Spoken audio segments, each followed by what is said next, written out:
Quando o Brasil foi solicitado a colocar tanto o Comando Vermelho quanto o primeiro comando da capital como organizações terroristas, o que Ricardo Lewandowski, então, ministro da Segurança Pública e da Justiça, disse? Não, mas é que nós entendemos que terrorismo é só o jihadismo islâmico.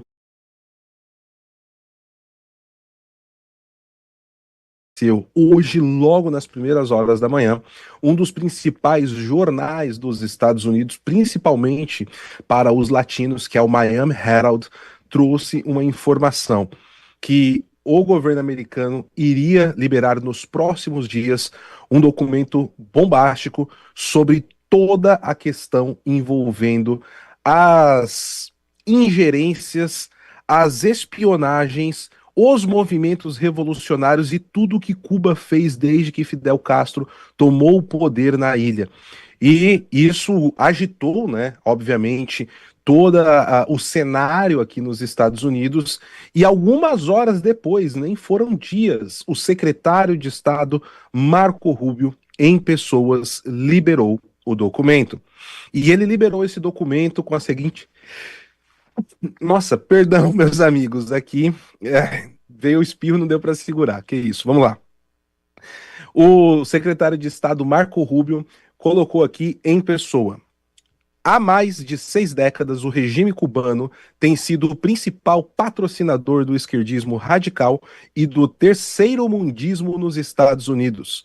O Departamento de Estado está expondo a história completa da espionagem e subversão cubana no país. E aí, obviamente, né, esse documento, eu estou já começando todo o trabalho de destrinchá-lo, né, tem muita coisa, mas já fiz algumas anotações breves aqui, e o documento chama-se Cuba, a capital do comunismo do século XXI. Tem 100 páginas e apresenta uma tese central bastante contundente, Serrão. O regime cubano não deve ser entendido apenas como uma ditadura empobrecida ou como uma ameaça militar limitada, mas como o centro de uma operação permanente de espionagem, influência política, subversão ideológica e apoio a movimentos revolucionários contra os Estados Unidos da América. E segundo esse documento, Serrão, essa estratégia começa lá com o Fidel Castro e sobreviveu ao fim da União Soviética e atualmente conecta. Agora, olha que interessante todos os pontos que a gente vem conversando aqui no Brasil. O que falamos sobre Foro de São Paulo, crime organizado, PCC, Comando Vermelho, influência russa, iraniana, chinesa. Olha só o que tá. Isso aqui é só o enunciado, Serrão. Tudo O junto e que que. misturado, né? Que isso é que é importante, que às vezes as pessoas Exato. não percebem, né, a interligação entre todos esses fatos. Daqui a pouco a gente vai falar da guerra lá do Irã. O Irã supostamente está bombardeando o Oriente Médio graças ao dinheiro que ele recebe dos esquemas do Foro de São Paulo. Exato. Tem que contar isso, senão o pessoal não entende o jogo. Mas vamos lá, PH, detona aí. Olha, vamos lá, ó. Todos o que o regime cubano conecta atualmente, segundo o relatório aqui de Marco Rubio. A inteligência cubana, grupos políticos e organizações ativistas nos Estados Unidos, movimentos revolucionários latino-americanos, e aqui tem todo o bojo, FARC, ELN, VAR Palmares, que teve aqui e tudo mais, e outras coisas, né?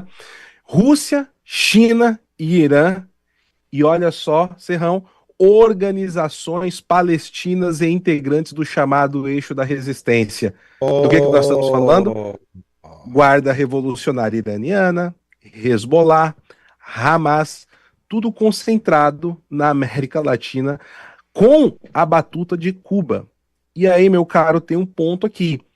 Quando o Brasil foi solicitado a colocar tanto o Comando Vermelho quanto o primeiro comando da capital como organizações terroristas, o que Ricardo Lewandowski, então, ministro da Segurança Pública e da Justiça, disse? Não, mas é que nós entendemos que terrorismo é só o jihadismo islâmico. Pois é, meu caro amigo. E agora? que nós sabemos que tem ligações profundas aí, inclusive de lavagem de dinheiro das fintechs do PCC, sobretudo, nesse esquema de tráfico de armas, tráfico de drogas e lavagem de dinheiro para esses grupos do chamado Eixo da Resistência Islâmica. Vale lembrar que o vice-presidente do Brasil estava lá na posse de Massoud Pezeshkian, o atual presidente do Irã, ao lado de terroristas do Hezbollah, do Hamas e de todos que estavam gritando morte aos Estados Unidos, morte a Israel. E o senhor Geraldo Alckmin lá sentadinho do lado de todo mundo. E o relatório também aqui, Serrão, ele argumenta que a principal força de Cuba nunca foi econômica ou militar, mas sua capacidade de operar por meio de ideias, agentes infiltrados, organizações de fachada, intercâmbios, universidades, organizações sem fins lucrativos e movimentos políticos estrangeiros. Ou seja, tudo aquilo que é denunciado há tanto tempo, e aqui faço questão de lembrar o professor Olavo de Carvalho, que era colocado como teórico da conspiração, Foro de São Paulo não existe, e depois, quando passou a existir, não, é só uns velhinhos com ideias mofadas. Estamos vendo, e agora temos um documento de 100 páginas oficial do Departamento de Estado americano, deixando isso claro e cristalino. Tem partes que envolvem o Brasil, Serrão. Quando você quiser, me peça que eu já A falo. gente vai dar, mas você tocou num ponto muito importante que a gente tem que fazer o resgate histórico, né? A gente tem que lembrar de pessoas como Olavo de Carvalho, como o professor Graça Wagner, como a Graça Salgueiro, que escreveram obras explicando a natureza do Foro de São Paulo e seu verdadeiro significado a partir da atuação cubana, que nunca foi a ilhazinha da fantasia inocente do comunismo. Eles tinham um planejamento estratégico para ampliar o comunismo na América Latina, né? A partir da experiência falida no leste europeu, eles criaram o Foro de São Paulo. O Foro de São Paulo foi fundado com Fidel Castro e Lula da Silva em 1990 aqui em São Paulo, exatamente para dar esse reforço de implantar o comunismo na América Latina. E quase conseguiram, hein? Se não fosse a reação do povo da América Latina, que ainda está acontecendo, eles teriam se dado muito bem. Agora vamos lá, o que essa ação contra Cuba tem a ver e relaciona diretamente o Brasil? Perfeito, Serrão. Só eu quero adicionar um nome a esses que você comentou aqui, meu caro, que é o do Heitor de Paula também, né? Porque o Também, doutor grande Heitor amigo, de... figura Exato. maravilhosa. Fazendo esse resgate histórico, no meu livro eu faço questão de citar também o Dr. Graça Wagner, porque ele foi a pessoa que descobriu a existência do Foro de São Paulo no Brasil em 1994. Foi assim, ele era uma pessoa que era um advogado muito respeitado, tinha entrada em jornais, escrevia em jornais, ia em programas de televisão. Quando ele começou a denunciar o Foro de São Paulo, simplesmente destruíram a reputação dele e ele não desistiu.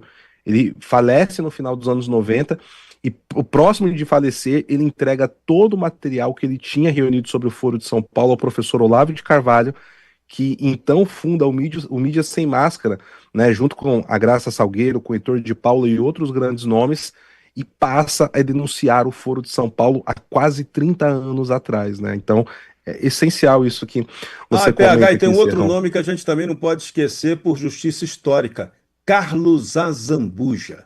Esse Sim, também era outra fera, né, que escrevia sobre essas desgraças. Então, essa é, turma toda, alguns já nos deixaram, outros estão vivos aí, eles merecem tudo de bom, porque graças a ele a gente está podendo lutar pela liberdade. eu sempre os referencio porque o nosso trabalho só é possível quando a gente senta no ombro daqueles que abriram o caminho, né? É importante isso. Sobre o Brasil, Serrão, olha só. Eles colocam ali a participação brasileira na Conferência Tricontinental nos anos 60, que foi a estrutura organizada, o germe, a semente plantada lá nos anos 60, que levou a tudo que eles descrevem em todo o documento. Eles também falam do apoio cubano a grupos guerrilheiros no Brasil, e aqui vai entrar diretamente todos os grupos que, inclusive, muitas pessoas que estão na estrutura do governo do Brasil hoje faziam parte, tá? inclusive até a vice-presidente.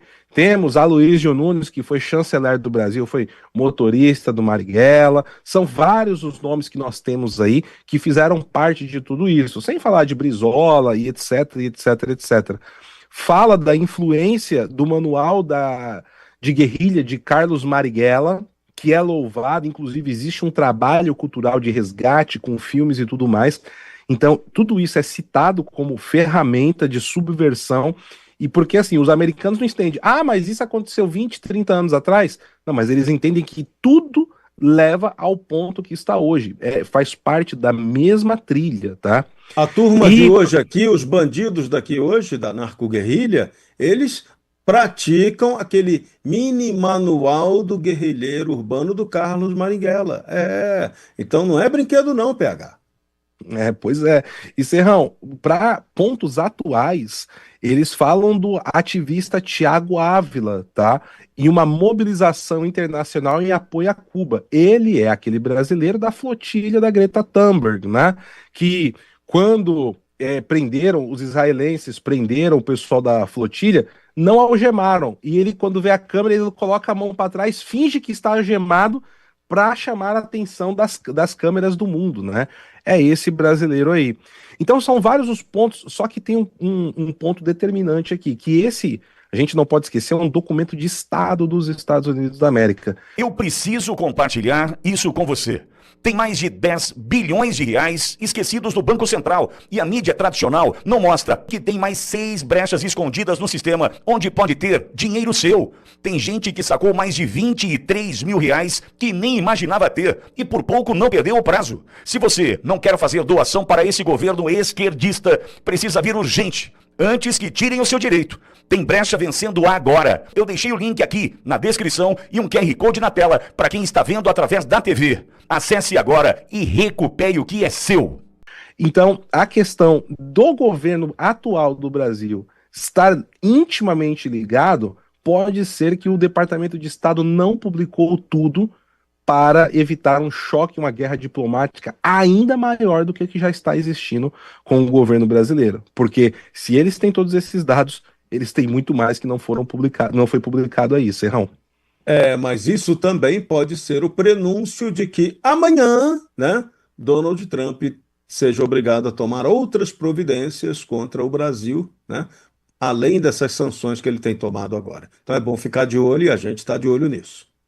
Muito bem, quais são as outras novidades internacionais que a gente tem? Hoje teve mais uma do Trump, né? O Trump foi obrigado a defender Benjamin Netanyahu das ameaças lá em Nova York. O prefeito de Nova York, o Mandami, disse que se ele baixasse lá, ia ser preso. O Trump garantiu: o Netanyahu não vai ser preso se aparecer em Nova York. Caramba, que situação, o negócio está ficando ridículo, hein? Tá ficando bem complicado, Serrão. E essa faz parte de uma campanha, de certa forma, até midiática, né? O Zohran Mandami, ele nem conseguia teria autonomia para isso, porque o visto que um diplomata utiliza para ir até o prédio da ONU, ele dá algumas isenções totais, tá? Por exemplo, só para nível de exemplo aqui, se Vladimir Putin decidisse comparecer à Assembleia Geral da ONU em setembro desse ano, ele poderia ir, tá? Ele poderia ir. E tem um outro ponto: os Estados Unidos da América, eles não são signatários do Tratado do Tribunal Penal Internacional, TPI. Inclusive, o Marco Rubio, na semana passada, tá com quase 10 dias, ele fez uma publicação em vídeo, uma mini palestra, falando das questões que envolvem o TPI e por que os Estados Unidos não são signatários e não reconhecem o TPI. Inclusive, entre outras coisas, fala que o TPI virou uma corte de ativismo antissemita. Tá? Esse é um dos pontos que é apontado ali. Então, o Zohran Mandami, ele está tentando ali promover a imagem dele, principalmente às portas das eleições de middle terms aqui nos Estados Unidos, que serão em novembro. E ele não teria autonomia para fazer esse tipo de coisa, ainda mais que traria um embate direto no campo diplomático com os Estados Unidos da América, meu caro.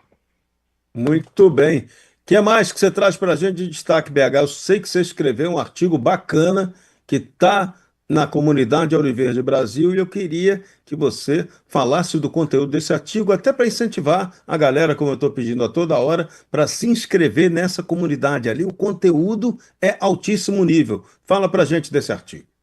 Pois é, meu caro, olha só, tem algumas coisas que estão passando ao largo e tem tudo a ver com esse documento que o Departamento de Estado liberou agora há pouco. E o engraçado, olha só, meu caro Serrão, eu escrevi esse artigo ontem. Se eu tivesse esperado um pouquinho, ele seria muito maior. Mas ele trata de um ponto fundamental: o futuro diplomático e geopolítico do Brasil nas eleições de 2026. Porque existe uma preocupação muito clara no Brasil quando nós falamos, principalmente em épocas de eleições, o Brasil vai virar Nova Cuba, o Brasil vai virar Venezuela, e as pessoas pensam muito na questão pura e simplesmente econômica, as coisas vão ficar difíceis, o desemprego vai aumentar, impostos vão aumentar, não que isso não venha do bojo, mas isso é até mesmo descredibilizado quando nós colocamos nesse ponto de vista. Só que quando observamos de maneira clara o que o Escudo das Américas vem fazendo, esse novo redesenho geopolítico, o regime cubano, mais do que nunca, está na mira da administração da Casa Branca. É questão de tempo de ele colapsar. Nós temos agora a Venezuela, da forma que já está começando-se a fazer a transição para eleições democráticas. O Brasil ele está se transformando em um reduto. Sim, o Brasil ele vai, se nós tivermos aí a reeleição de Luiz Inácio Lula da Silva, transformar-se na nova Cuba. Só que não é a nova Cuba no sentido de, vai faltar dinheiro no Brasil, a economia do Brasil vai quebrar, não. E nesse artigo, que é um artigo relativamente rápido de ser lido, eu vou mostrando ali, Serrão, como que o Brasil ele será a base central do movimento revolucionário da esquerda para resguardar tudo aquilo que está sendo destruído. O Foro de São Paulo, uma das frases que as pessoas usam bastante é que ele foi criado para se manter na América Latina, que foi perdido no leste europeu. E o Brasil, sob Lula, em 2027, caso ele seja reeleito, ele vai se tornar nada mais, nada menos do que o baluarte, aquilo que sobrou de tudo que está sendo perdido na América Latina, principalmente Cuba, porque Cuba não pode e não deve ser encarado somente como uma ilha, coitados, olha só o problema que tem, não. O sistema cubano, ele é uma máquina para desintegrar e desestabilizar países por todo o continente. E o Brasil é o único grande bastião de toda a força operacional do Foro de São Paulo que está ficando de pé. Daniel Ortega sabe que está nas últimas. Ele acabou de suspender eleições na Nicarágua, cujo ele é co-presidente, porque lá ele é o presidente e tem outro presidente. Quem é? A esposa dele, Rosário Murillo. Coisas do Foro de São Paulo, da Revolução Cubana e dos amigos íntimos de Luiz Inácio Lula da Silva, meu caro. Então eu recomendo bastante a leitura para o pessoal entender essa profundidade aí, que talvez seja o ponto mais importante dessas eleições que nós teremos no Brasil. Pois é, a gente não pode deixar o Brasil ser a única tábua de salvação dessa desgraça chamada Foro de São Paulo. É muito sério isso. O brasileiro tem que acordar. A gente precisa de uma grande mobilização dos pensadores, dos elementos conscientes da sociedade brasileira, para a gente não deixar mergulhar profundamente nesse autoritarismo. PH Vox, um outro ponto importante, hoje, mais um ataque do Irã à Jordânia. A gente falava, né, ainda há pouco exatamente sobre essa questão. O que está dando ainda fôlego ao Irã para aguentar esse conflito? É lógico, tem que ter grana do narconegócio bancando aquele tipo de operação terrorista ou de operação de guerra. E agora mais um ataque. Reação americana tende a ser mais pesada ainda, não tende? Exatamente. O presidente Donald Trump ele informou que vai fazer chover fogo do céu contra o Irã. Por quê? Olha só, a Jordânia é praticamente a Suíça do Oriente Médio, meu caro Serrão. A Jordânia é um país que tem boas relações ali com todos e funciona meio como uma zona neutra. Inclusive, até ajuda Israel na hora de termos ali defesas antiaéreas em ataques iranianos ou de grupos armados como Houthis, grupos terroristas armados como Houthis, como Hezbollah, como o Hamas e tudo mais. E a Jordânia, o reino da Jordânia, faz fronteira com Israel. E eles foram alvos de ataques pesados em bases americanas que até surpreendeu muita gente, tá? E nesses ataques faleceram 2 soldados americanos. E tivemos aí o nome deles divulgados há pouco pelo Pentágono, tá? Pela Secretaria da Guerra dos Estados Unidos. A soldado Isabela Gonzalez, de 19 anos, natural de Carrollton, no Texas, ela morreu no ataque, servia no 1º Batalhão do 57º Regimento de Artilharia e Defesa Aérea, e também o 1º Tenente Tyler James Fearon, de 25 anos, natural de El Abit, no Havaí. Tá? Então ele também faleceu aí devido aos ferimentos sofridos e integrava o 2º Batalhão do 55º Regimento de Artilharia e de Defesa Aérea Americana. O ataque envolveu, meu caro Serrão, mísseis balísticos e drones iranianos. 4 militares americanos foram retirados da base para receber atendimento médico e já receberam alta. E um outro militar americano continuava desaparecido, tá?